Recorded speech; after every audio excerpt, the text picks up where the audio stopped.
दौड़। एक 10 वर्षीय लड़का रोज अपने पिता के साथ पास की पहाड़ी पर सैर को जाता था। एक दिन लड़के ने कहा, पिताजी चलिए, आज हम दौड़ लगाते हैं। जो पहले चोटी पे लगी उस झंडी को छू लेगा, वो रेस जीत जाएगा। पिताजी तैयार हो गए। दूरी काफी थी। दोनों ने धीरे धीरे दौड़ना शुरू किया। कुछ देर दौड़ने के बाद पिताजी अचानक ही रुक गए। क्या हुआ पापा? आप अचानक रुक क्यों गए? आपने अभी से हार मान ली क्या? लड़का मुस्कुराते हुए बोला। नहीं नहीं, मेरे जूते में कुछ कंकड़ पड़ गया है, बस उन्हीं को निकालने के लिए रुका हूँ, पिताजी ने बोला। लड़का बोला, अरे कंकड़ तो मेरे भी जूते में पड़े हैं, पर अगर मैं रुक गया तो रेस हार जाऊंगा। और ये कहता हुआ वह तेजी से आगे भागा। पिताजी भी कंकड़ निकालकर आगे बढ़े। लड़का बहुत आगे निकल चुका था, पर अब उसे पाँव में दर्द का एहसास हो रहा था और उसकी गति भी घटती जा रही थी। धीरे धीरे पिताजी भी उसके करीब आने लगे। लड़के के पैरों में तकलीफ देख पिताजी पीछे से चिल्लाए, क्यों नहीं तुम भी अपने कंकड़ निकाल लेते हो? मेरे पास इसके लिए टाइम नहीं है, लड़का बोला और दौड़ता रहा। कुछ ही देर में पिताजी उससे आगे निकल गए।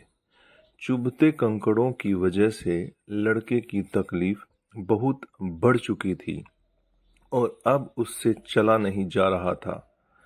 वह रुकते रुकते चीखा, पापा, अब मैं और नहीं दौड़ सकता। पिताजी जल्दी से दौड़कर वापस आए और अपने बेटे के जूते खोले। देखा तो पाँव से खून निकल रहा था।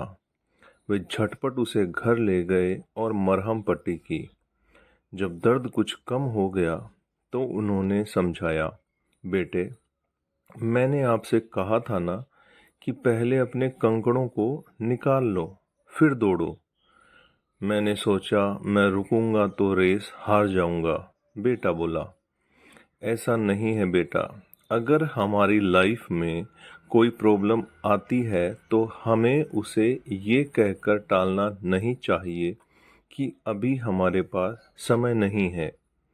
दरअसल होता क्या है, जब हम किसी समस्या की अनदेखी करते हैं तो वो धीरे धीरे और बड़ी हो जाती है और अंततः हमें जितना नुकसान पहुंचाना सकती थी उससे कहीं अधिक नुकसान पहुंचा देती है।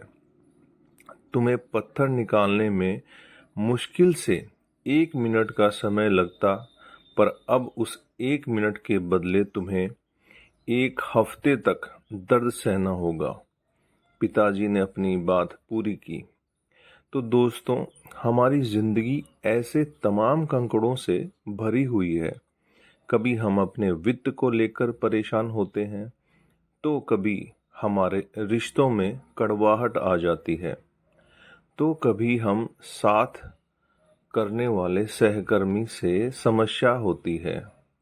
शुरू में ये समस्याएं छोटी जान पड़ती हैं और हम इन पर बात करने या इनका समाधान खोजने से बचते हैं, पर धीरे धीरे इनका रूप बड़ा हो जाता है। कोई उधार जिसे हम 1000 रुपये देकर चुका सकते थे, उसके लिए अब 6000 रुपये चाहिए होते हैं। रिश्ते की जिस कड़वाहट को हम एक सॉरी से दूर कर सकते थे, वो अब टूटने की कगार पर आ जाता है। और एक छोटी सी मीटिंग से हमें अपने कलीग से जो भ्रम खत्म कर सकते थे, वो कार्यस्थल की राजनीति में बदल जाता है। समस्याओं को तभी पकड़िए जब वो छोटी हैं, वरना देरी करने पर वे उन कंकड़ों की तरह आपका भी खून बहा सकती हैं। तो दोस्तों, ये आपको कैसा लगा नीचे कमेंट करके बताइएगा। अगर आप चैनल पर नए हैं तो चैनल को सब्सक्राइब कीजिएगा, शेयर कीजिएगा। आप सभी लोगों का बहुत बहुत धन्यवाद।